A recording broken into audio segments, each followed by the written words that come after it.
Protestant. Wanasifiwe, ambako ndo tuna kanisa ambalo nafikiri liko ambalo lina jina lake la Kiluteri. Sawa? Kanisa la Kiluteri, japokuwa ni makanisa mengi ya Kiprotestanti, kuna Anglikana, kuna wanani, makanisa mengi baadaye alianzishwa, ambako sasa wenyewe sasa kipindi hicho cha kwake yeye Martin Luther kilikuwa na cha nguvu pia, kwa sababu alikuwa anaifundisha kweli iliyo katika Biblia. Lakini baada ya muda mrefu tena watu wakarudi mwilini tena, wakaendelea kuishi maisha mpaka karne ya 19. Kwa sababu hii wakati huyu mtumishi wa Mungu huyu Martin Luther anafukuzwa kule kwenye dini yake, ilikuwa ni 1521 ndipo alipofukuzwa, mwaka 1921. Unaona? Kwa mwaka 1900 ilipokuwa imefika sasa, ndipo neema nyingine, Mungu akaachilia neema nyingine tena. Ukaja uvuvio wa Roho Mtakatifu. Wakawepo watumishi wa Mungu tena wakubwa, wengine kina Wesley wa Marekani, wa sehemu mbalimbali. Alafu Roho Mtakatifu aliposhuka sasa, kwa sababu tayari palikuwa na makanisa mengine mengi. Kumbuka hapo tayari kuna Roman Catholic yupo, ambao ndio ilikuwa kanisa la kwanza. Halafu tayari kuna haya ya Kiprotestanti, ambayo yalikuwa naye ameshaingia kwenye dini, yameshakuwa ya kawaida. Kwa hiyo sasa nguvu ya Mungu ilivyoshuka wakati huo katika karne ya 19 na 20, hawa watu wakaanza kuitwa hawa ni wa Pentekoste. Kwa sababu tayari sasa walikuwa wanachukua tuseme huu mstari kwamba nguvu ya Mungu inashuka, wananena kwa lugha kama kanisa la kwanza. Bwana asifiwe. Tuliongea kidogo kuhusu, tukasema kwamba nikauliza swali, vyeti vya rehema je, karne hii vipo?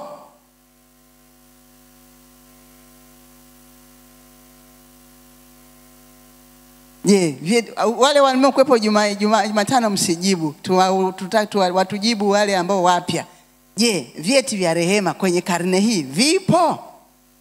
Mama anasema vipo. Mlete mama Mike atuambie vikoje hivyo vyeti.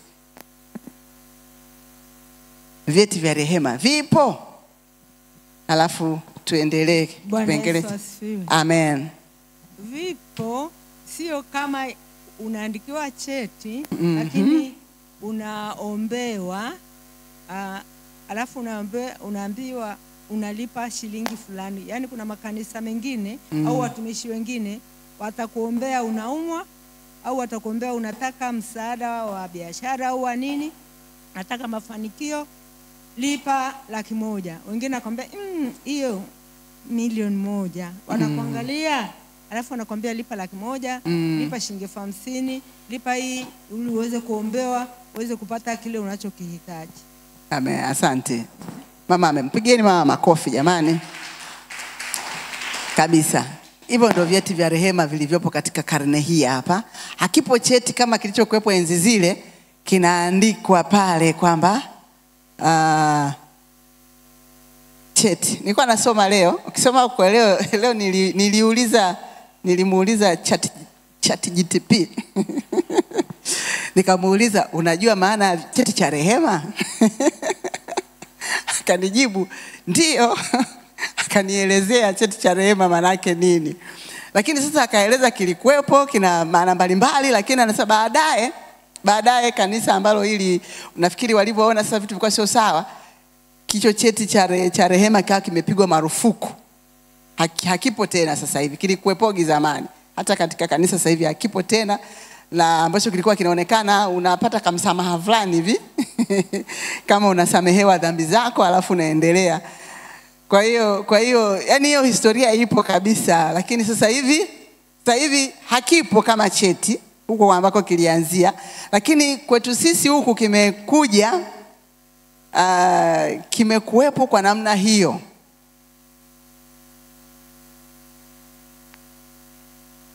Nakumbuka mimi niliolewa katika, mume wangu alikuwa ni Mroma. Ndio. Niliolewa miaka ile karibu miaka 50. Njoo basi hapa watu wanapata shida. Kwanza umejifunika kwenye nguzo hapo. Karibu miaka 50 imepita sasa hivi.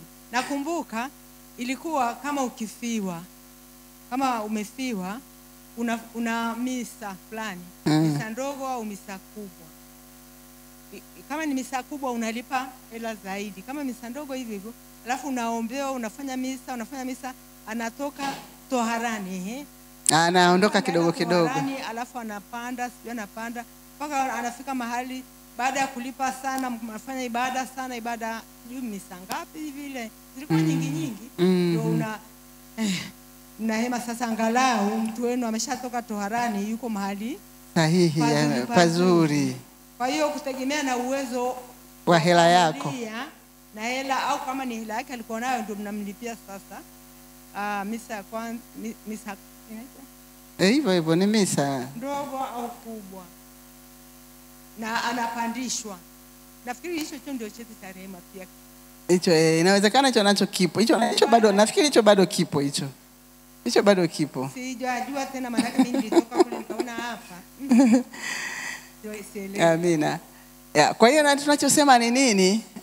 Tulijadili sana kwenye hichi kipengele katika nyakati tulizo nazo, na tukazungumza sana kwamba yani inabidi ulijue neno la Mungu. Bwana Yesu asifiwe.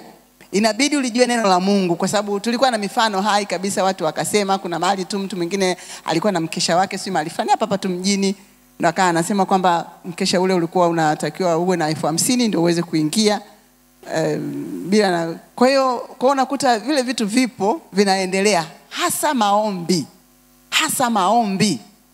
Kuna mtu mmoja alivuma sana Dar es Salaam mpaka serikali kaingilia kati. Yaani kasema wakati mwingine sisi wa Tanzania mpaka serikali nyingine inataka itusaidie sisi. Kwa sababu, lakini mimi ninamuonea tu huruma yani mwanadamu, kwa sababu mwanadamu anateseka, anahitaji msaada. Koni yani anayo shida, katika shida yake anahangaika. Anasikia kwamba kuna msaada upo. Lakini huu msaada unaambiwa huu msaada ni upate, inabidi nilipe hela. Sasa kwa sababu ameteseka sana, anaona mimi ni bora tu nitoe kwa sababu ninahitaji. Bwana sifiwe. Kwa ujue kwamba sisi ambao tunaihubiri injili ya kweli tuna kazi kubwa ya kufanya, ili kuweza kuwasaidia hawa watu wakaijua injili ya kweli, wasidanganywe. Kwa sababu neno la Mungu liko wazi kabisa kwamba mmepewa bure, toeni bure. Bwana sifiwe. Mmepewa bure, toeni bure. Sawa? Haleluya. Kwa tulikuwa na mjadala mrefu sana, na maswali mengi alikuwepo na vitu kama hivyo, tukajadili kwa pamoja. Kwa hiyo maswali yangu ambayo nilikuwa ya revision ilikuwa ni nini maana ya Pentekoste? Kwa nini tulikuwa tunasherehekea Pentekoste? Halafu tukasema tukazungumza kuhusu vyeti vya rehema, ambako tuliongea sana kwa habari ya sadaka. Sadaka ambako tuliona kwenye Pentekoste hapa Bishop ametuambia tuje na sadaka kwa ajili ya kumshukuru Mungu siku ya Jumapili. Sasa ukiangalia huu mstari ambao nimekusomea, wakati mwingine tunasema kwamba Agano la Kale lilikuwa ni la sheria, kwamba ilikuwa ni sheria, yani kwamba vitu vilikuwa vinaenda kwa, lakini unasoma neno la Mungu hapa huu mstari wa 9 Kumbukumbu 16 inasema hivi, mstari wa 10, nawe katika sikukuu ya majuma umfanyie Bwana Mungu wako kwa kutoa sadaka ya hiari ya mkono wako, utakayotoa kwa kadri akubarikiavyo Bwana Mungu wako. Unatoa kwa jinsi ambavyo we Mungu amekubariki, hakuna lazima. Bwana Yesu asifiwe. Amina. Na tukaona kabisa kwamba ile Wakorintho wangapi? Wakorintho 2 sura ya 9, ile Mungu anampenda yule atoaye kwa moyo wa kufanya nini? Wa kupenda. Sawa jamani? Kwa moyo wa kupenda. Haleluya. Kwa moyo wa ukunjufu. Kwa hiyo tulikuwa na mjadala mzuri. Sasa leo nataka niende mbele kidogo. Haleluya. Tunaongelea Pentekoste. Haleluya. Ambako tumeona kwamba Agano la Kale walikuwa wanamsherehekea Mungu, au wanakuwa na sikukuu ya mavuno. Lakini kwenye agano hili ukiangalia sasa hivi, na ndio maana ambayo tunaijua sana ya Pentekoste ni ambapo tunaangalia kwenye hii Matendo 2 sura ya kwanza na mstari wa kwanza mpaka wa 4 pale, ambako tunaona kabisa kwamba hapa sasa ndiko ambako kwa sisi ambao tupo kwa sasa hivi ndio tukiambiwa Pentekoste unasema ni uvuvio wa Roho Mtakatifu. Haleluya. Kwamba ilikuwa ni siku ya Pentekoste, ukaja ghafla uvumi toka mbinguni, ukavuma ukaijaza nyumba, watu wakajazwa. Sasa nimejaribu tu kutafakari na kuangalia kuona sasa ni Pentekoste kama Pentekoste sasa ina maana gani kwetu sisi? Bwana asifiwe. Ina maana gani kwetu sisi? Kwa kuna vitu vichache pale tutakwenda kuviangalia. Unless kuna mtu anataka jamani, siku hizi za Jumatano na Jumanne ni siku za Bible study, tunajifunza, tunajiuliza maswali, tunatafakari. Tulikuwa na maswali mengi sana siku ya Jumatano. Kwa hiyo ukiwa na swali usiogope kuuliza. Haleluya. Nimeruka vitu vingi kwa sababu inabidi tuendelee leo. Amen. Vitu naamini walirekodi, sijui kama walirusha mtandaoni. Kwa hiyo ukitaka kujifunza zaidi sijajua kama hawajarusha haijarusha, wanasema watarusha. Mama ameitafuta hajaiona. Kitu cha kwanza ambacho tunakipata ambako kinahusiana na Pentekoste katika siku zetu za leo ni Pentekoste inaashiria utimilifu wa ahadi ya Yesu Kristo. Bwana asifiwe. Inaashiria utimilifu wa ahadi ya Yesu Kristo. Ukisoma Yohana 14 mstari wa 16 na 17, Yesu aliahidi, alitoa ahadi. Amina.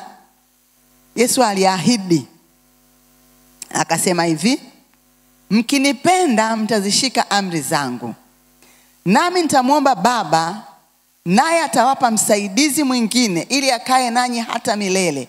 Ndiye Roho wa kweli, ambaye ulimwengu hauwezi kumpokea kwa kuwa haumuoni wala haumtambui, bali ninyi mnamtambua, maana anakaa kwenu, naye atakuwa ndani yenu. Bwana Yesu asifiwe. Haleluya. Kwa hiyo kuja kwa Roho Mtakatifu ni zawadi ya Mungu kwetu sisi. Pentekoste ambayo tunaiona sasa katika hii Agano la Kale, ambako ndio kwamba walikuwa katika kusherehekea Pentekoste ile siku ya 50, na ndio maana baada ya hapo na sisi tukaendelea sasa kwamba tunaendelea kusherehekea Pentekoste. Yumkini sisi hatusherehekee kivile. Kuna watu ambao wanaisherehekea sana sana tu, hawasahau. Sisi tunasahau. Sisi tunasahau. Ndio maana unakuta bishop amekumbuka Jumapili iliyopita hii, lakini Pentekoste hasa siku ya 50 ilikuwa tarehe 8 mwezi wa 6. Ndio ilikuwa siku ya 50 baada ya Pasaka. Bwana asifiwe. Kwa hiyo Pentekoste ni ahadi ambayo tuliahidiwa, yani ni ishara ambayo ahadi ya Mungu inatimia kwetu sisi, ambako Yesu Kristo aliahidi kwamba atakuja. Bwana asifiwe. Haleluya. Na ahadi hii kwamba Yesu anasema hivi kwamba huyu Roho, huyu msaidizi atakaye kuja, anasema atakaa ndani yenu. Bwana asifiwe. Atakaa ndani yenu. Kwa maana yake ni kwamba Mungu sasa, ile ambayo anasema Mungu pamoja nasi, kwamba Yesu anaondoka lakini anasema siwaachi yatima, atakuja msaidizi, atakuja kukaa ndani yenu. Ulimwengu hautamuona, ulimwengu hautamtambua, lakini ninyi mnaompokea mnajua kwamba yupo ndani yenu. Kwa hiyo Mungu yuko nasi kila siku kwa kupitia Roho Mtakatifu. Haleluya. Na hapo ukiangalia kwamba anasema ni msaidizi, tutaenda kuangalia baadaye kama muda utaturuhusu. Lakini ni msaidizi, ana sifa za kufariji, anaongoza. Kwa amekuja kwa msaidizi, yuko ndani yetu kama msaidizi, yuko ndani yetu kama mfariji, yuko ndani yetu kutuongoza. Nafikiri kubwa zaidi ambalo tunahitaji, ambalo wakati mwingine hatujalifanyia kazi, ni Roho Mtakatifu alipokuwa anatuongoza. Bwana asifiwe. Haleluya. Wangapi wamejazwa Roho Mtakatifu? Wengine hawana uhakika. Bwana asifiwe. Haleluya. Roho Mtakatifu ni mzuri sana. Tuendelee. Haleluya. Kwa hiyo katika nyakati tulizo nazo sasa hivi, yani ili ufanikiwe sana kwenye mambo yako ya kila siku, unamhitaji Roho Mtakatifu. Bwana asifiwe.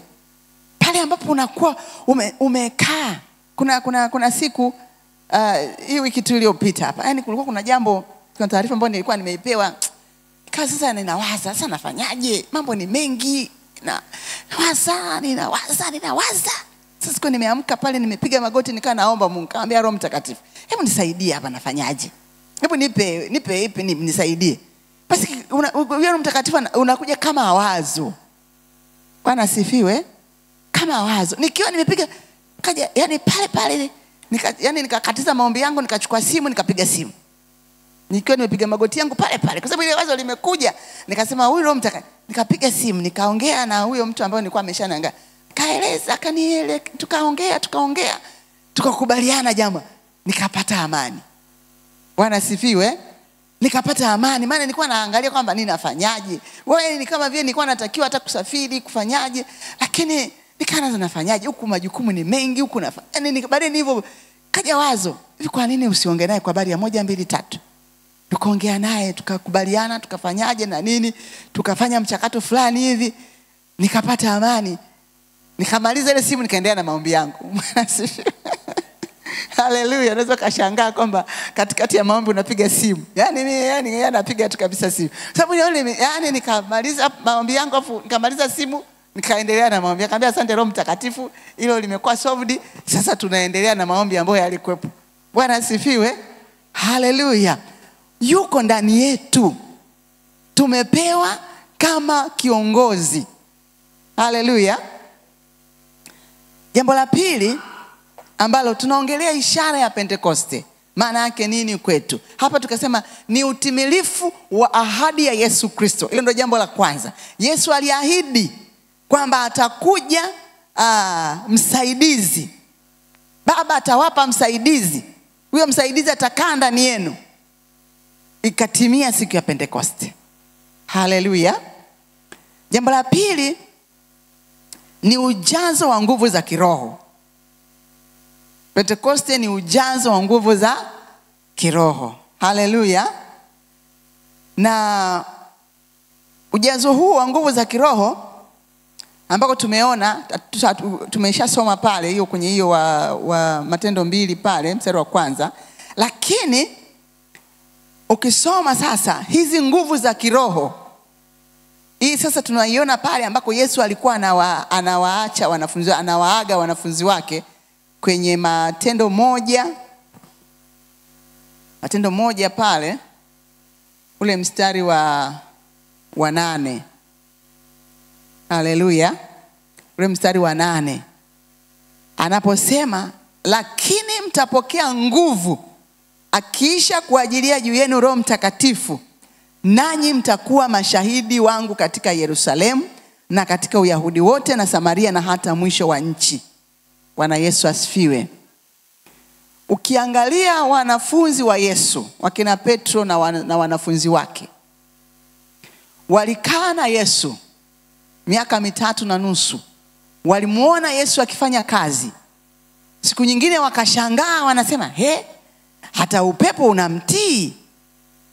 Waliona matendo makuu, lakini ile nguvu ya ujasiri ya kusimama kuhubiri injili wao kama wao hawakuwa nayo mpaka siku ya walipojazwa Roho Mtakatifu. Bwana sifiwe. Na ndio maana wakati Yesu anasulubiwa, walikimbia wote. Walitoroka wote waliondoka.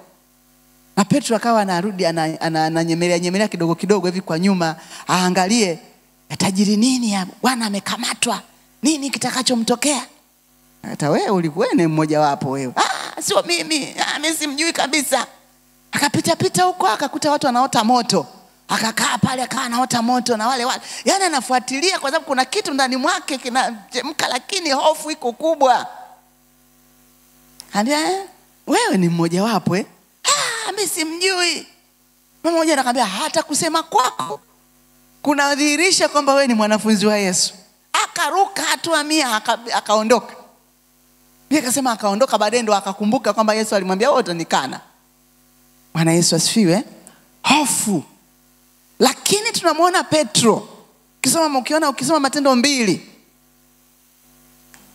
Kuna mistari pale, hili neno sasa linatimia kwamba mtapokea nguvu akiisha kuajilia juu yenu Roho Mtakatifu. Mtapokea nguvu ya kushuhudia. Bwana Yesu asifiwe. Nguvu ya kushuhudia, ujasiri wa kusimama kusema mimi nimeokoka jamani, nampenda Yesu. Bwana Yesu asifiwe. Haleluya. Ukikuta bado una hofu, unashindwa kujitambulisha kwa watu, yani nenda kwa Roho Mtakatifu vizuri kabisa. Mwambie Roho Mtakatifu, na bado hujajaa vizuri kwangu, bado ile nguvu sijaipokea vizuri. Ukiona bado una hofu, unaogopa kusema umeokoka ukiwa na watu wengi, sema atanionaje? Nimeokoka. Utaniona mimi mshamba hivi, mfanya nini? Bwana asifiwe. Kuna siku moja Morning Glory niliwaambia hivi. Kwa siku moja, yani mimi nilimtukuza Mungu sana siku hiyo. Kwa siku nilikuwa natambulishwa pale kazini. Sasa yule alikuwa ananitambulisha. Kwa hiyo nikamwambia Mungu utukuzwe tu. Bwana asifiwe. Alikuwa anasema mimi ni nani. Sawa? Alikuwa anasema mimi ni nani. Kwa akasema hivyo vya kazini, sifa zote na nini, akasema vingi. Akasema nje ya kazi, Profesa Hawa ni nani? Ni mke, ni mama, ni nani? Lakini Profesa Hawa pia ni mchungaji. Kanisa lake liko pale roundabout ya SUA pale. Unapoenda SUA, linaitwa Calvary Assemblies of God. Bwana Yesu asifiwe. Hallelujah. Kwa kweli mimi nilimtukuza Mungu. Nikasema asante Yesu. Yaani niko kazini hapa ninatambulishwa kama katika nafasi ya hiyo ya nafasi ya kwangu hiyo ambayo nayo kule kazini. Lakini na Mungu yani natambulishwa kwa nafasi hii ya hapa. Kwamba huyu pia huko nje ni huyu hapa ni mchungaji. Bwana Yesu asifiwe. Hallelujah. Tusionee haya injili. So kama bado unakaa hofu fulani, yani Roho Mtakatifu akushukie tu. Amina. Usiogope kusimama. Yani wewe mwache Mungu akutetee mwenyewe. Amina. Wewe jitambulishe kwamba jamani mimi nimeokoka. Nisema siku moja kuna mtu mmoja nilikuwa ninazungumza kitu fulani. Nikanambia mimi hapana, mimi siwezi kufanya hiki. Sasa yule mtu tulikuwa naye akasema, yani Profesa Hawa kwa misimamo hiyo, nilikuwa sasa bado sijapata hii nafasi.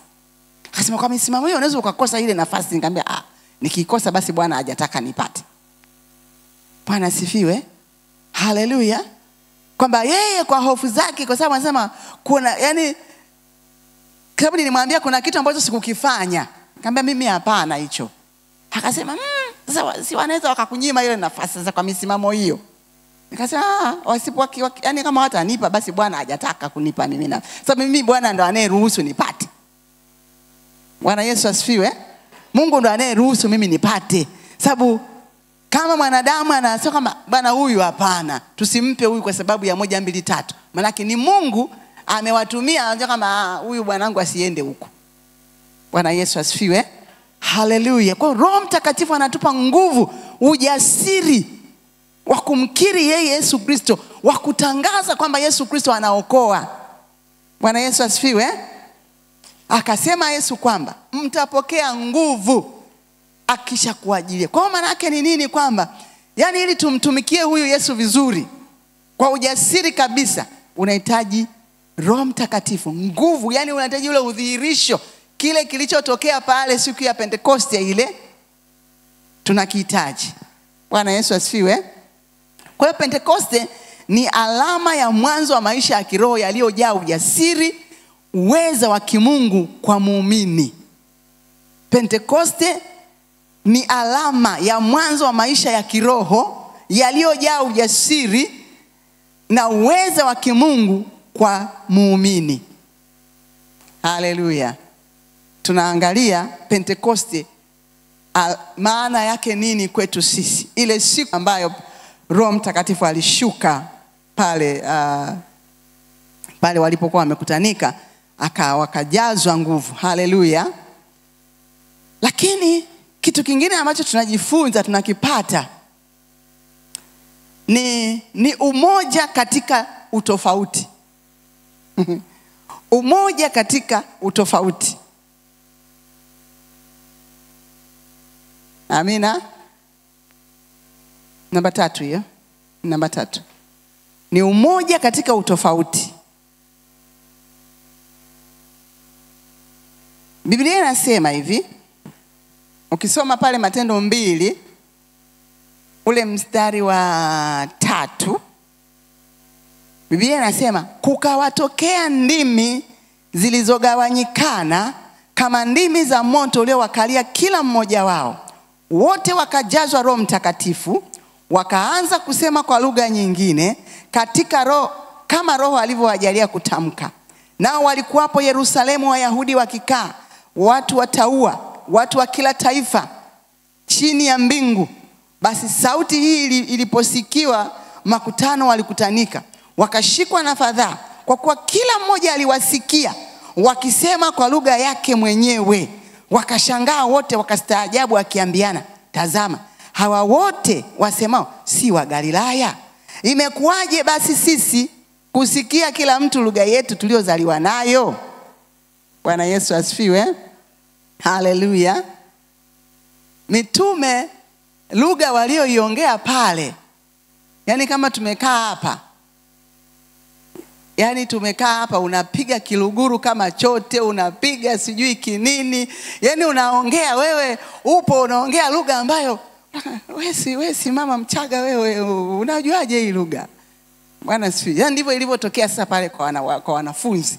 Walikuwa wamekaa pale, lakini watu waliokuwa katika ule mji walikuwa makabila mbalimbali. Lakini ili Mungu kudhihirishia kwamba jamani, kuna kitu cha tofauti hapa, walivyokuwa wanamtukuza Mungu, wananena katika ile lugha ambayo walikuwa wanainena, walikuwa wananena lugha halisi ya watu. Yani mimi nikiongea, huyu anasikia, huyu anasikia, huyu anasikia, watu wakashangaa.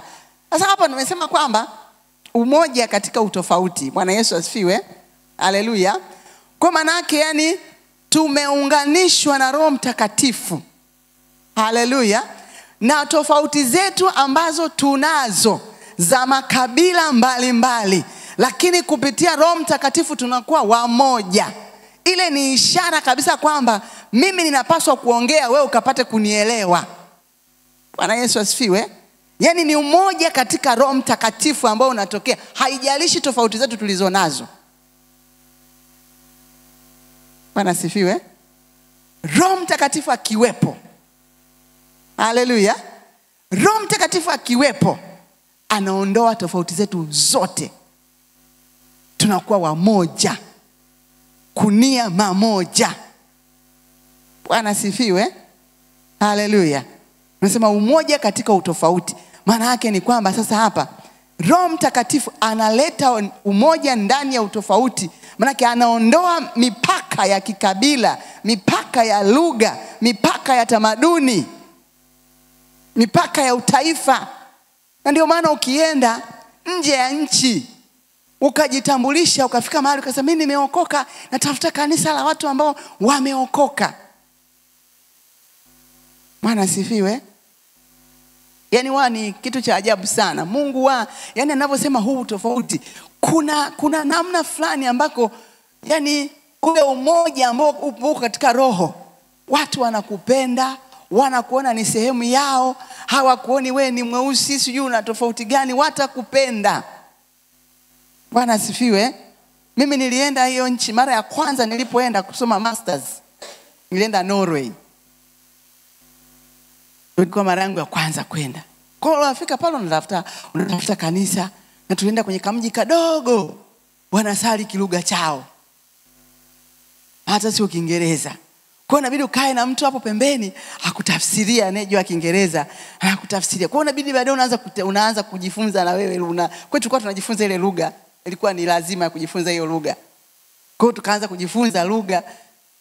Baadaye huko mbele ya safari wewe unasikia, unaendelea kusikiliza. Bwana Yesu asifiwe. Lakini Mungu alipokuwa wa ajabu, mimi nilipata watu ambao walinipenda. Amina. Unapata marafiki ambao, nilikaa miji miwili. Nilianzia mji mmoja unaitwa Telemark, baadaye nikahamia mji mmoja unaitwa Kristiansand. Kwa kule sasa, kule tulianzia lugha, tukajifunza lugha mwaka mzima. Tukaja tukasoma masters miaka miwili. Kwa hiyo sasa kote huko kwenye kanisa kadogo huko, ilikuwa kama mji kadogo, kuna kanisa lake dogo. Watu wachache lakini wanampenda Yesu. Walikuwa wa Pentecost wanampenda Yesu. Haleluya. Huyo mama mmoja ambaye Mungu akanipa mama kabisa, ambaye yule mama alinipenda kama mtoto wake.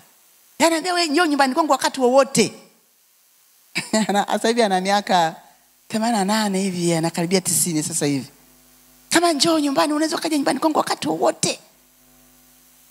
Kwa hiyo nilikuwa sikai mbali na nyumbani kwake. Kwa hiyo kutoka kanisani kwanza tunaenda kwake, tunaenda kunywa chai pale na nini, mnapiga story. Ambapo ukichoka na shule tu njoo. Yule mama alikuwa na upendo wa ajabu, lakini unaona ni upendo wa Mungu, kwa sababu kuna kitu kinachotuunganisha. Alishakuja mara 3 hapa kwangu Tanzania. Bwana sifi. Kuja na mtoto wake na mjukuu wake. Kaja siku nyingine tena, akarudi siku nyingine tena, mpaka baadaye alipoona sasa anatamani kuja lakini ameshakuwa mzee. Anasema sasa hivi nashindwa kusafiri. Bwana sifiwe. Lakini anapenda, anakuja. Haleluya. Tunaunganishwa na Roho Mtakatifu. Huo ndio mipaka inaondoka. Mipaka inafanya nini? Mipaka inaondoka. Tuko katika umoja wa Roho Mtakatifu. Ninamuona huyu ni ndugu yangu. Haleluya. Amina. Jambo lingine la 4. Jambo lingine la 4. Pentekoste ni ishara ya kuanza kwa kanisa. Pentekoste ni ishara ya kuanza kwa kanisa. Kwa hiyo siku ya Pentekoste ndipo kanisa la Kikristo lilianza rasmi.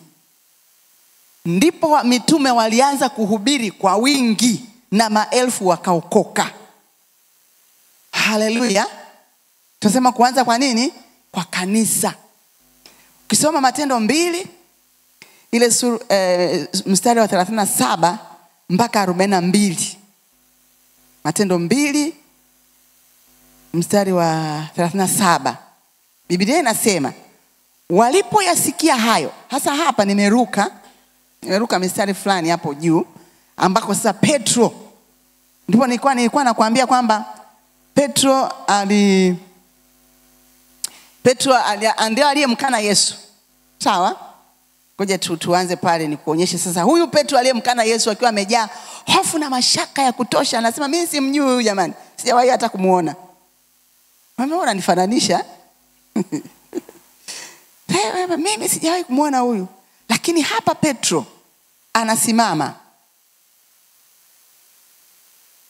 Petro anafanya nini jamani? Hapa Petro anasimama hapa. Haleluya. Petro akasimama akaanza kuhubiri. Mahubiri yake ni marefu kidogo hapa. Ngoja tu nikusomee mstari mmoja hapa. Kwa sababu watu wakaanza kusema wamelewa. Hawa watu wamefanya nini?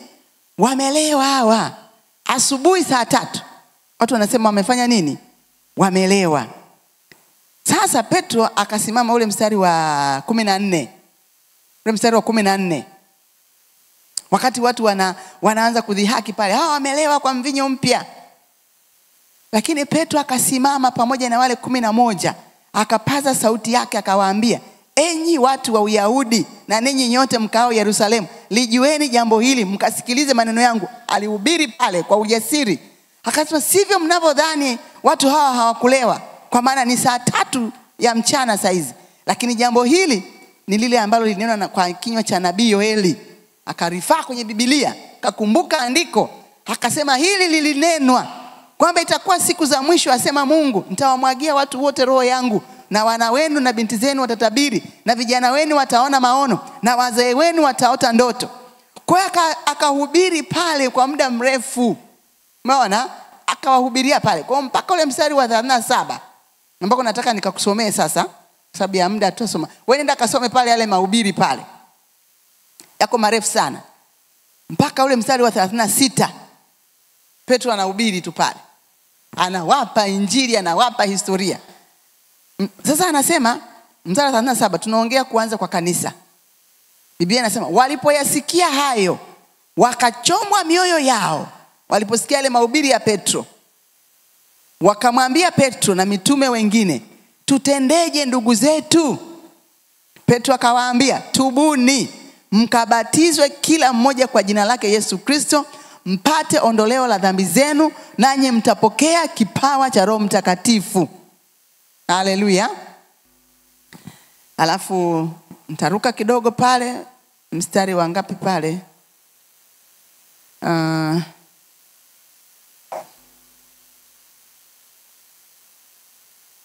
Wale mstari unaosema wa 3000 ni huko mstari namba ngapi ule?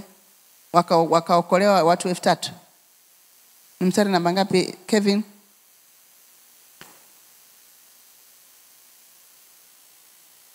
Nimeuona.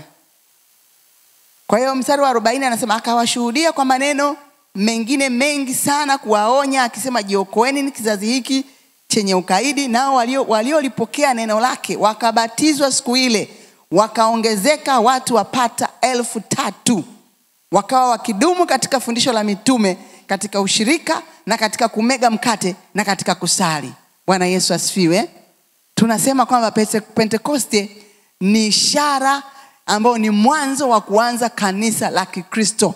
Ndipo ulikuwa mwanzo pale, baada ya nguvu kushuka, wakapata ujasiri, wakaanza kuhubiri. Kanisa likazaliwa. Wenyewe walikuwa tu sijui wangapi, wale mitume 11, hivyo walikuwa tayari 11, kwa 11 wakaanza na maybe na wamama wengine na wanani waliokuepo pamoja. Lakini tunaambiwa sasa hapa, baada ya hii injili ya Petro, kanisa likazaliwa la watu 3,000. Haleluya. Amina. Unaona kwamba jinsi unavyohitaji nguvu ya Roho Mtakatifu. Amina. Kwa sababu nguvu ya Roho Mtakatifu tutaona baadaye huko. Nguvu ya Roho Mtakatifu ndio anemshawishi mtu, ndio anemhubiria. Wewe unaponena, wewe unamwambia habari za Yesu. Yaani wewe unapomwambia habari ya Yesu, kule ndani yake Roho Mtakatifu ndio anamsemesha zaidi, anamhukumu zaidi, anamwambia angalia dhambi zako zile, angalia unayoyafanya yale pale sio sahihi, angalia na lile, angalia na lile. Ndio maana neno la Mungu linasema wakachomwa mioyo yao. Petro anahubiri, anawakumbusha kwa habari ya Yesu. Yesu alitabiliwa, Yesu alifanya nini? Jamani, hata huu Roho Mtakatifu alitabiliwa. Wale watu wakasikia, wakasema tufanyeje sasa? Bwana Yesu asifiwe. Kwa hiyo hata tunapoenda kuwashuhudia watu, yani wewe usifikiri kwamba nitengeneze maneno yangu yawe mazuri, yani flow yangu nzuri, yani niangalie namna fulani. Yani hiyo ni kweli, unaweza kutengeneza kama speech yako, kama andiko kako vizuri kabisa, unatoka hapo naenda hapa, lakini zaidi sana ni kumwambia Mungu katika haya maneno ambayo ninaenda kuyazungumza. Mimi ninapozungumza, wewe nena na huyo mtu ambaye ninamshuhudia. Haleluya. Ile nguvu ambayo tunaona kwamba hapa hawa watu wakachomwa mioyo yao, wakasema tufanye nini? Akaambia tubuni mkapate, nanyi mtapata msamaha. Haleluya. Bwana Yesu asifiwe. Amina. Kwa hiyo tumeona kama Pentekoste ni ishara ya kuanza kwa kanisa la Kikristo. Haleluya. Kwa hiyo kanisa likazaliwa baada ya Pentekoste. Kanisa likazaliwa, kanisa ambalo sasa linaongea kwa habari ya kujazwa nguvu za Roho Mtakatifu, ambalo ukijazwa nguvu za Roho Mtakatifu unaupata ujasiri wa kutoka wa kumwambia mwingine habari za Yesu. Haleluya. Amina.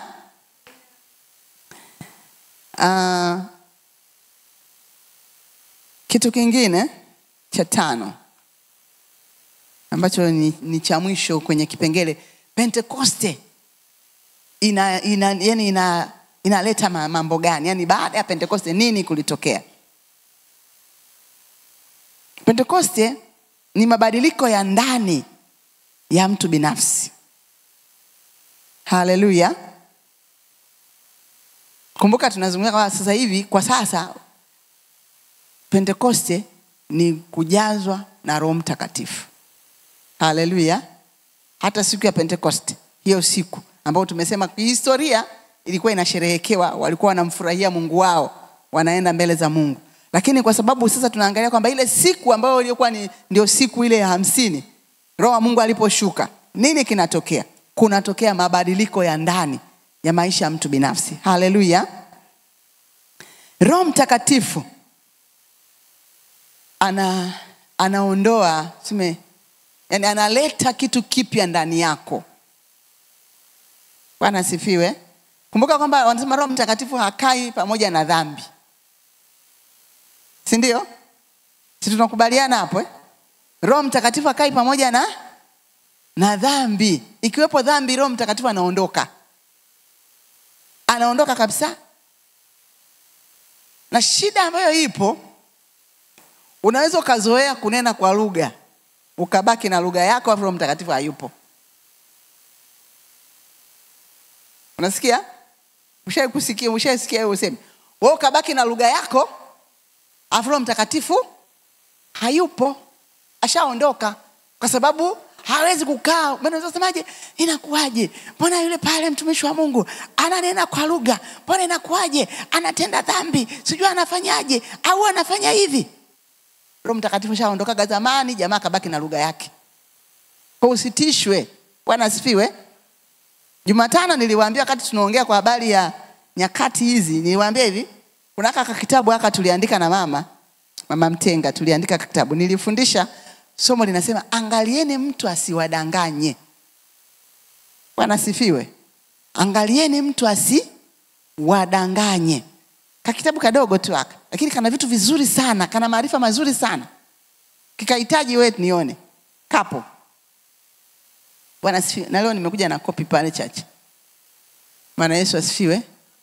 Maarifa. Haleluya. Kwa hiyo usidanganywe na lugha. Amina. Usidanganywe na lugha. Na bahati mbaya hii lugha siku hizi tunayonena, nasema ni lugha ya ni lugha ya katika roho Kuna Biblia, kuna mstari fulani unasemaje? Paulo akawa anasema, kwa sababu kuna watu wanaulizaga maswali sana. Kwa nini sasa hivi kwa nini mimi nisinene Kichaga kwa mfano? Kwa nini nisinene Kichaga hapa nikapiga Kichaga? Inawezekana. Bwana Yesu asifiwe. Kama nimeenda Uchagani huko afa hataki kuamini, niko nahubiri njia hataki kuamini, anaweza kashangaa nikaanza kupiga Kichaga pale. Hapo nashangaa, huyu mbona ametokelea wapi? Bwana asifiwe. Haleluya.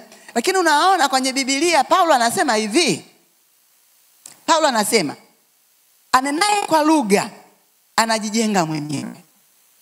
Haleluya. Kwa sababu akili zake hazina matumaini, hata wewe unachokinena ukijui. Si ndio maana yake? Amina. Yaani roho yako inanena. Biblia inasema roho wa Mungu kwa kuugua kwetu, roho wa Mungu anatusaidia katika kuomba. Yaani kuna wakati unaomba, unashangaa umebadilisha, yani umetoka katika maneno ya kawaida ya Kiswahili, umedumbukia au kama ulikuwa unanena kwenye kilugha chako na unaomba kwenye kilugha chako, unashangaa baadaye sasa umehamia kwenye lugha ambayo hata we mwenyewe hujui unanena nini. Lakini maana Roho Mtakatifu anakusaidia kuwashirisha hilo unaloliomba mbele za Mungu. Bwana Yesu asifiwe. Katika uzuri zaidi. Lakini Roho Mtakatifu kwa sababu yupo na yeye anaelewa, na ndio maana Paulo akasema Yani ile kama kuna mtu mmoja anaamua kunena, sisi tukiwa tumekaa tumetulia, watu yani mmoja anaibuka peke yake, inabidi iwepo na tafsiri. Bwana Yesu asifiwe. Tunaponena wote katika level ile kwamba kila mtu ananena kwa nafasi, kwa kujijenga mwenyewe, tuko tunaomba kila mtu akamshukuru Mungu, alafu wewe unaingia katika roho, maana wewe unajijenga mwenyewe. Lakini kuna ile ya moja ambayo inachomoka, kama yani ni kuna maelekezo fulani, kuna neno ambalo lipo linatoka. Paulo anasema hilo inabidi liwepo na tafsiri. Haleluya. Inabidi liwepo na nini? Na tafsiri, hilo ambalo manake ni ujumbe ambao umetoka lakini hatujauelewa. Sasa wepo Roho Mtakatifu katika ile karama ya kutafsiri. Roho Mtakatifu amwambie mtu hiki ambacho alikuwa anakisema huyu maana yake ni hii. Bwana sifiwe. Haleluya. Kwa hiyo tunasema kwamba tunaongelea pointi ya mabadiliko ya nini? Ya ndani. Roho Mtakatifu analeta badiliko la ndani. Kuna lile tunda la Roho Mtakatifu ambalo limeandikwa kwenye Wagalatia 5 mstari wa 22 mpaka 23. Vitu ambavyo wakati mwingine ni vigumu kuvifanya nini? Kuvipata katika hali ya kawaida. Unaweza kusema haya mambo yanawezekana kweli haya? Bwana Yesu asifiwe. Tunda la Roho Mtakatifu.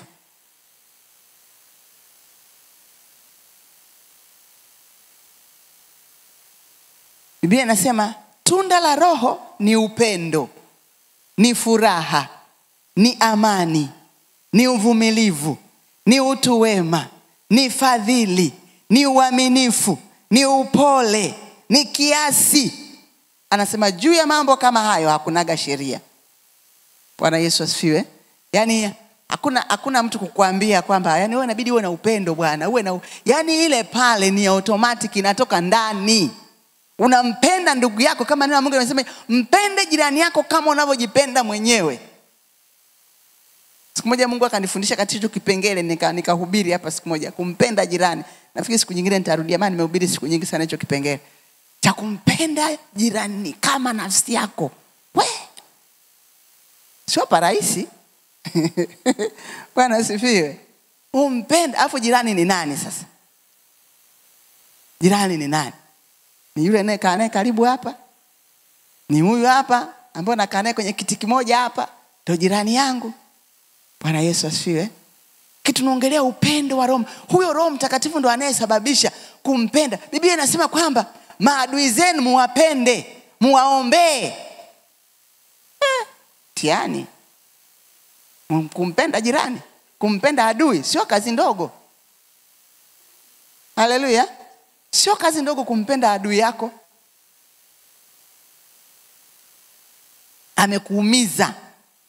Amekuumiza vya kutosha na anaendelea kukuumiza. Alafu neno la Mungu linasemaje? Muombee.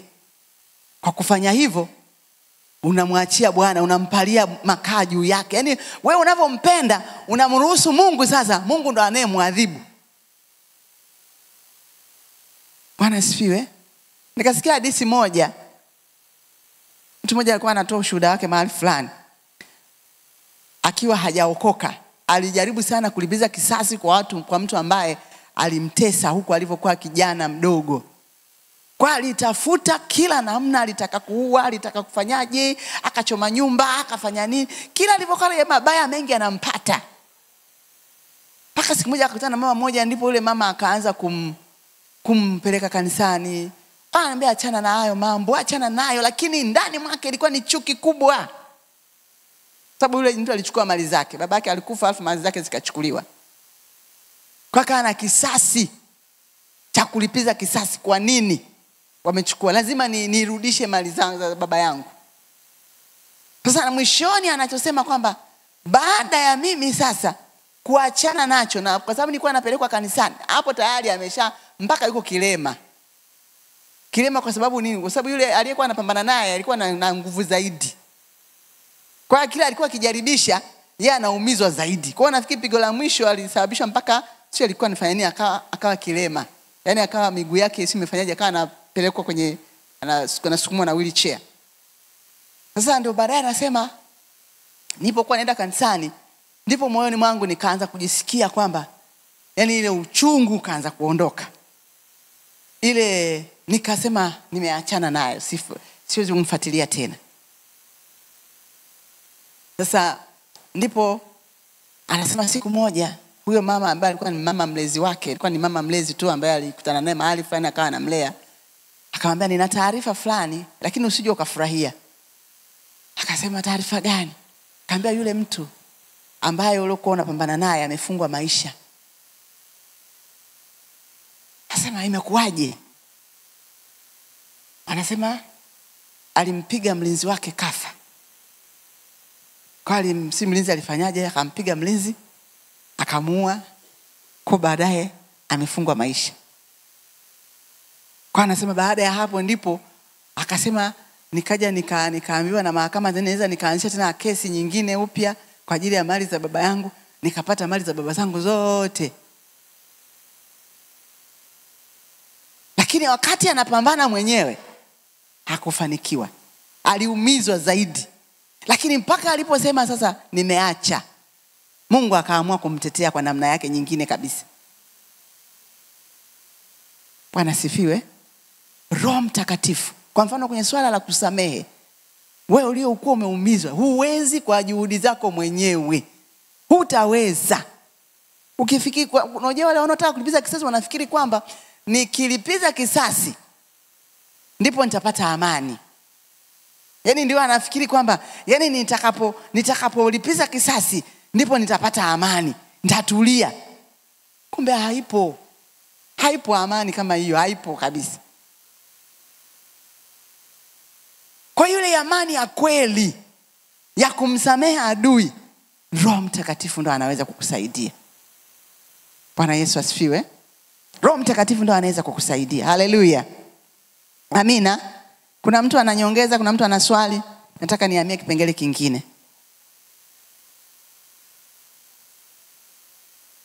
Kuna mtu ananyongeza? Kuna mikono hapo. Kuna mic hapo. Na mkono pale, dada yuko pale. Na dada mwingine yuko pale hivi. Karibu. Amen. Mimi swali ambalo nilipata challenge sehemu moja, nilikuwa nafundisha kuhusu upendo. Ndio. Nikasema mpende adui yako. Lakini wale ambao walikuwa ni washirika na wafundisha kumpenda adui yako wakasema mbona Biblia imesema mwanamke mchawi usimwache aishi? Lakini pia kuna wale maadui katika ulimwengu wa roho ambao unakuta hawakutendea hali njema kwenye ndoto nini na vitu kama hivyo. Je, utawapenda? Bwana asifiwe. Amen. Na nimesikia swali. Kumpenda adui yako. Na watu wanauliza swali. Biblia pia imesema usimwache mwanamke mchawi aishi. Inakuwaje? Uliza swali lako dada au changia, halafu tafakari swali hapo. Wote tutajibu wote. Sio mchungaji peke yake. Bwana asifiwe. Amen. Swali langu linasema hivi. Kwa kufa kwake Yesu Kristo na kufuka pale msalabani, ndio tumeweza kila mtu kuweza kumwendea kwa njia ya kuomba msamaha kama hivi leo. Ndio. Unaweza kuombewa ukaokoka, then na wewe una ule uhuru wa kumwendea Yesu Kristo kwa kuomba. Lakini umeongea kitu hapo kale walikuwa wanapewa cheti cha rehema. Sio kwenye Biblia. Swali langu ni hivi.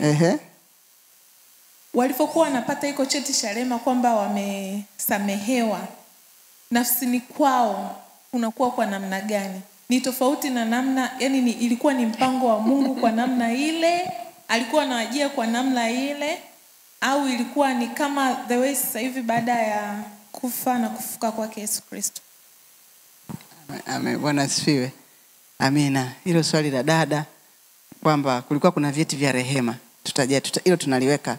Tuna maswali mawili. Bwana asifiwe. Tunayajibu yote. Amina.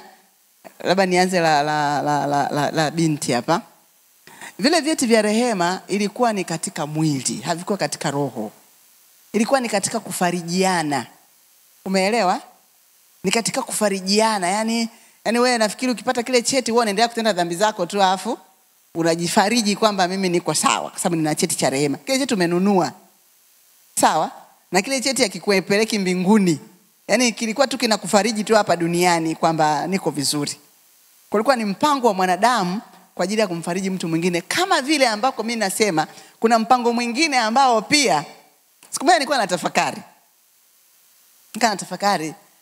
kwamba hivi kwa nini tuna hizi ibada. Mama alikuwa anatuambia hapa kwamba mtu akifa kuna misa za kumwombea yule aliyekufa, alafu wakiwa wanaamini kwamba maombi yale yanamuhamisha kutoka kidogo kidogo, kama alikuwa sehemu mbaya, yani kwa jinsi unavyoendelea kuomba na unatoa sadaka zako kanisani, yule anaendelea kuhamishwa akiwa sehemu pale mpaka ataingia sehemu nzuri.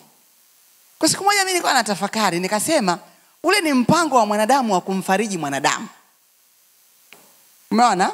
Kwa sababu mimi nikawa natafakari, unajua ni kinaumiza sana ukiwaza mama yangu amekufa afu sitamuona tena. Tunaelewa? Ukiwaza hivyo kwamba yani amekufa hujui kwamba utamuona tena. Umeona kinavyoumiza? Yani baba yako, ndugu yako fulani hivi ambaye unampenda hapa duniani, lakini amekufa katika dhambi. Halafu sasa yani manake kama kafa katika dhambi manake huwezi kumuona tena.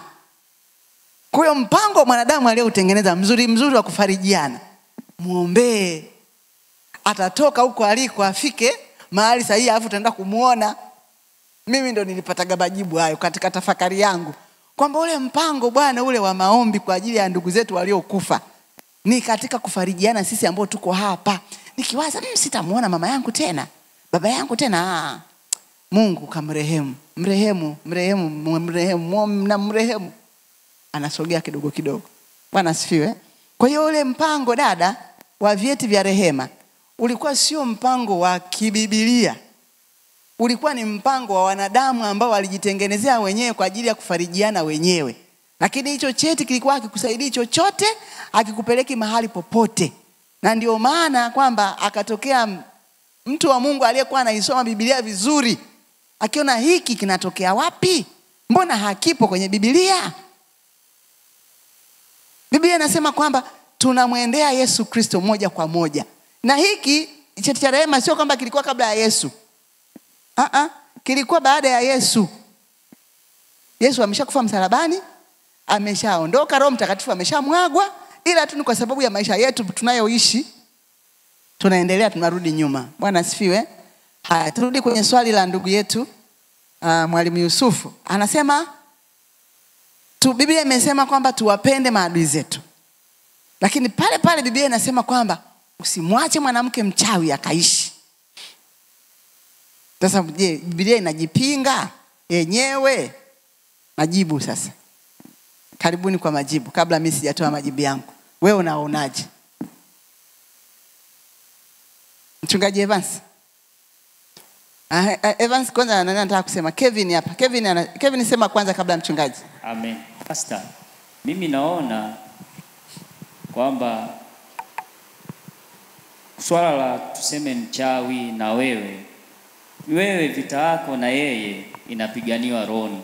Lakini ukianza kuonyesha chuki waziwazi, ina maana vita unaitoa rohoni unaileta mwilini, unataka upambane mwilini. Na ukisoma kuna Biblia inaitwa English Standard Version kutoka 14:14, nitasoma kwa Kiingereza, kwa Kiswahili tutatafsiri. Nasema the Lord will fight for you and you have only to be silent. Bwana asifiwe. Kwa hiyo nguvu yako, hata ukisoma Biblia inasema katika kitabu cha Isaya kwamba nguvu yenu itakuwa ni katika kutulia. Yaani wewe vita yako rohoni, weko maanaye rohoni, wewe mwilini usionyeshe waziwazi kama unamchukia. Amen. Mungu akubariki. Karibu mchungaji Evans. Amina. Kabla sijajibu, Kevi amesema mwilini usionyeshe kama unamchukia. Sasa mimi nataka nimuulize swali, lakini kipindi hicho rohoni unamchukia. Je, rohoni? Hilo swali zuri sana. Yaani umesema mwilini usionyeshe unamchukia.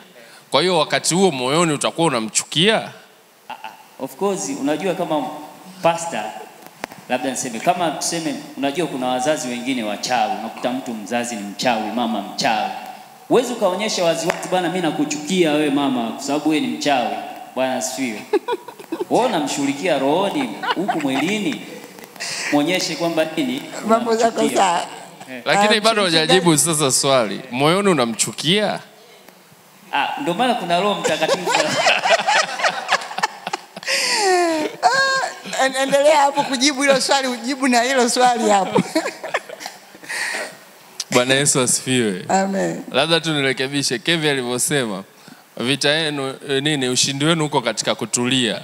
Amen. Maana katika kutulia chuki haimo. Amina. Yaani swala la chuki halipo kabisa. Halimo kabisa. Labda nikijibu hilo swali ni kwamba mtumishi amesema usimwache mwanamke mchawi aishi. Kila andiko lililoandikwa kwenye Biblia lina tafsiri katika levels tofauti tofauti.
Amen. Kuna mtu anataka kuongezea? Ukisoma Efeso ile 6 na ule mstari wa 12, Paulo akiwa anafundisha pale, wewe unahudhuria Sunday school. Sunday school kuna vitu vizuri. Tushajadili sana ili somo hili la vita ya kupambana na nini, kumpiga mtu. Je, kumpiga, kumuua mtu katika maombi ni sawa? Bwana asifiwe. Biblia inasema kwa maana kushindana kwetu sisi si juu ya damu na nyama, bali ni juu ya falme na mamlaka na juu ya wakuu wa giza hili na juu ya majeshi ya pepo wabaya katika ulimwengu wa roho. Bwana asifiwe. Haleluya. Kwa sababu mimi ninachosema ni cha muhimu sana. Kwa mfano wale ambao tunakuja Morning Glory, mimi ninapenda ile Zaburi 35. Sawa? Bwana utete nao wanaoteta nami, upigane nao wanaopigana nami. Lakini wanatoa angalizo. Nasema hivi, unapoiomba hii sala usije ukawa unamlenga mtu fulani, yule pale yule, hii ndo namsomea hii hapa. Hapana. Nasema hivi kwa sababu sisi katika ulimwengu wa roho, yani wewe unaweza ukawa, mimi nasemaga hivi, wewe hupaswi kuwa na adui. Kumbuka hilo. Amina. Upasi kuwa na nini? Na adui, kwa sababu Biblia imekuambia hivi, tafuta kwa bidii kuwa na amani na watu wote. Wewe upasi kuwa na adui, lakini maadui wapo kwa ajili yako. Wapo ambao hawakupendi, wapo. Lakini wewe upasi kuwa na adui. Hata kama ukawajua kwamba hawa wananichukia mimi, wewe upasi kuwa na adui. Mchungaji alikuwa anamuuliza Kelvin pale, manake ni kwamba yani sio unajifanya kwa nje. Yani ni kweli kabisa kwamba yani unampenda huyo mtu na unamuombea hata kama ni mchawi. Lakini binaweza kwamba ule uchawi wake ndio tunapambana nao. Kwa sababu kwa kupambana na huo uchawi sasa, Mungu mwenyewe anajua kama ataamua kumaliza naye huko, yeye mimi sipo.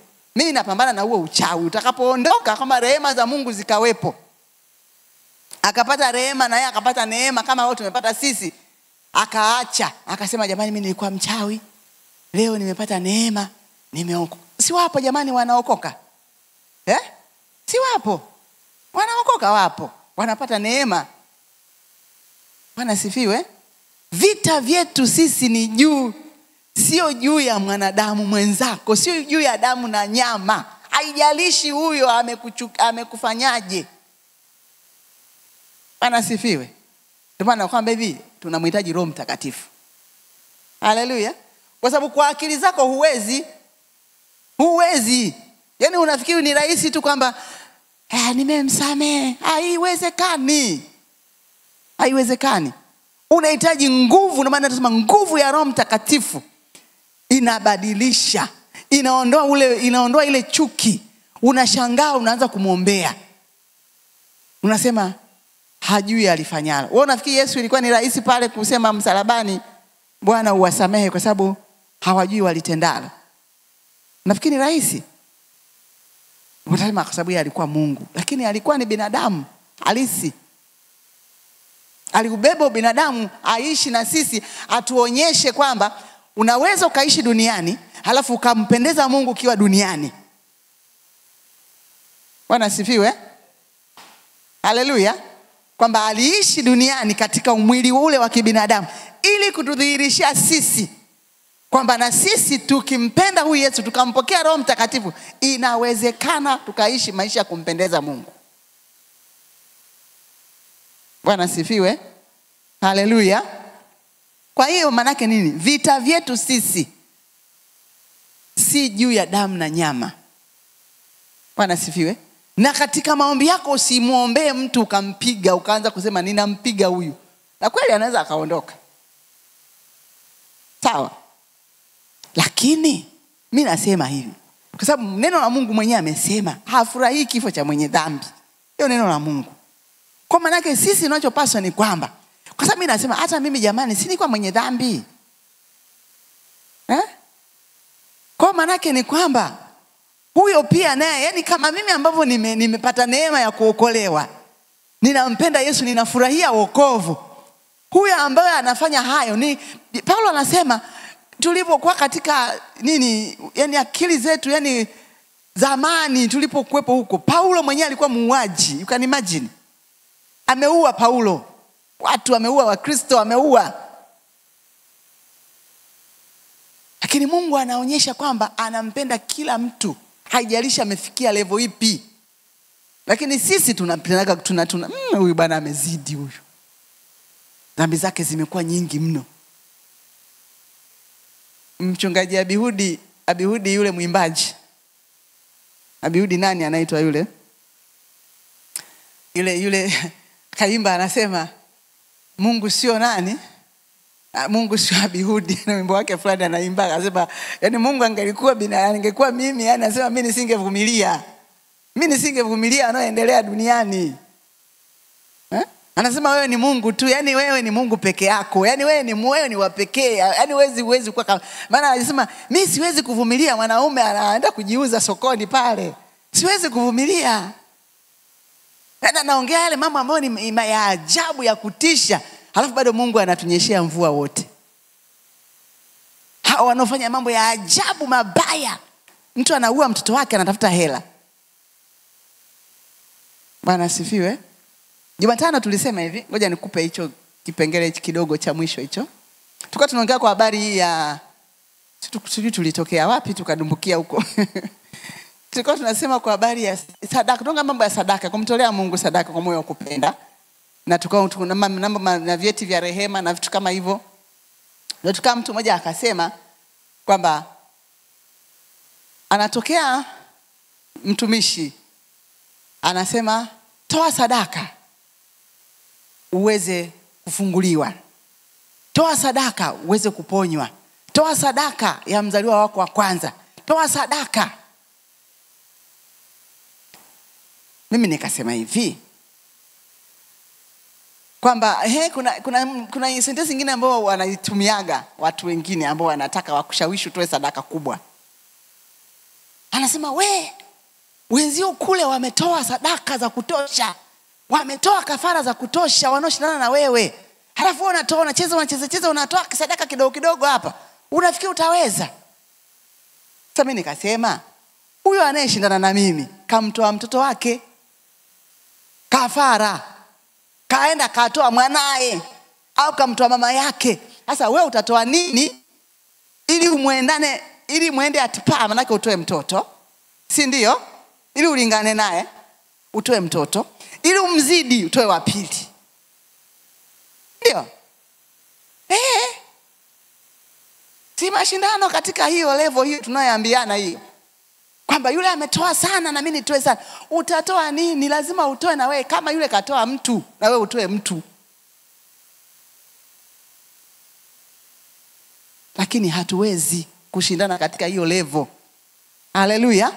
Ashukuriwe Mungu ambaye ametupa sadaka kubwa kuliko yote. Haleluya. Bwana Yesu asifiwe. Yaani wakikwambia yule katoa sijui nini, mwambie mimi na damu ya Yesu Kristo. Haleluya. Mimi sadaka yangu ni ya Yesu Kristo. Yesu ndo alikufa. Sadaka Yesu Kristo ndo kubwa kuliko mtu ametoa mama yake, katoa sijui baba yake, katoa nani. Yesu ni Mungu. Bwana Yesu asifiwe. Sisi tunaenda na damu ya Yesu. Kwa hiyo usipigwe na watu wanakuambia toa. Watu wametoa, uweze kushindana na rafiki na kuambia. Kwa sababu wale wenzio wametoa. Wameenda wameambiwa toa hiki, toa kile, toa kile, wapate hela. Ndo Abiudi alikuwa anaimba, mtu anatoa mtoto wake apate hela, anatoa mama yake apate hela, na Mungu bado anamrehemu. Mungu atusaidie tulijue neno. Haleluya. Tumtake huyu Roho Mtakatifu ambaye ni msaidizi wetu. Ngoja nikusomee mistari ya mwisho hapa, muda umeisha. Nilikuwa na mistari michache mingine hapa. Somo ni refu, hatuwezi kulimaliza lote. Roho Mtakatifu ni msaidizi wetu, tuliisema hii. Haleluya. Tuliisema hii hapa ambayo inapatikana kwenye Yohana 14:16. Kwa hiyo Roho Mtakatifu ni msaidizi wako aliyoko ndani yako. Nimekuambia kwamba unamuuliza, unamwambia Roho Mtakatifu, niko katika njia panda, nisaidie hapa, natokaje? Anakupa kawazo. Unashangaa kanakuja kama kawazo fulani hivi ndani mwako, kumbe Roho Mtakatifu anakuelekeza, anakuambia fanya hivi. Bwana asifiwe. Yohana 14:16 na Yohana 15:26. Roho Mtakatifu ni msaidizi wetu ambaye anatusaidia katika maisha ya kumpendeza Mungu tena. Haleluya. Yeye anatusaidia kwenye mambo mengi katika, anatuongoza. Kwa hiyo kuna kazi za Roho Mtakatifu ziko nyingi sana. Nyingi sana. Tokea siku nyingine tutajifunza zaidi. Lakini Roho Mtakatifu ni nguvu iliyo hai ndani yetu. Nguvu iliyo hai ndani yetu. Biblia inasema mahali fulani kwamba yeye anauisha miili, anauisha ile miili iliyo katika hali ya nini? Ya kufa, si ndio? Kuna huo mstari unapatikana wapi vile? Rumi 8:11. Rumi 8:11. Anasema lakini ikiwa roho yeye aliyemfufua Yesu Kristo. Kumbuka Yesu Kristo mwenyewe roho ndo aliyemfufua. Roho huyo anakaa ndani yenu. Huyo Roho Mtakatifu aliyemfufua Yesu Kristo kutoka kwa wafu anakaa ndani yetu. Haleluya. Anakaa ndani yetu. Anasema yeye aliyemfufua Kristo Yesu katika wafu atauisha na miili yenu iliyo katika hali ya kufa kwa Roho wake anayekaa ndani yenu. Haleluya. Amina. Kwa Roho Mtakatifu ni nguvu iliyo hai ndani yetu, inaoleta uzima katika kila eneo la maisha yetu. Tumtumie vizuri Roho Mtakatifu. Haleluya. Simama kwa miguu yako.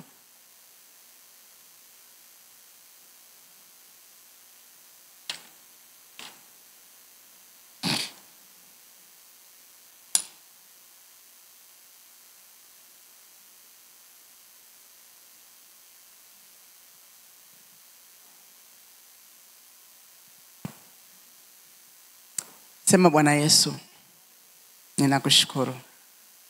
Asante kwa neno lako ambalo umeliachilia jioni ya leo kwa habari ya Roho Mtakatifu. Roho Mtakatifu, ninakuomba ukanisaidie. Wewe uliye msaidizi wangu, naomba ukanisaidie. Naomba ukanisaidie. Naomba ukanisaidie. Naomba ukanielekeze. Naomba ukaniongoze. Naomba ukanielekeze. Naomba ukaniongoze katika njia iliyo sahihi. Nisaidie Roho Mtakatifu. Shukuru Mungu kwa maneno yako. Baba mtakatifu, katika jina la Yesu, asante Mungu mwema kwa ajili ya jioni ya leo. Roho Mtakatifu mwema, uliye mwalimu mzuri, mwalimu mwema, tunakushukuru kwa ajili ya jioni ya leo. Tumejifunza mengi Baba. Tunakushukuru Mfalme na Mungu hai. Roho Mtakatifu, uliye nguvu ndani yetu, unauisha miili yetu iliyo katika hali ya kufa.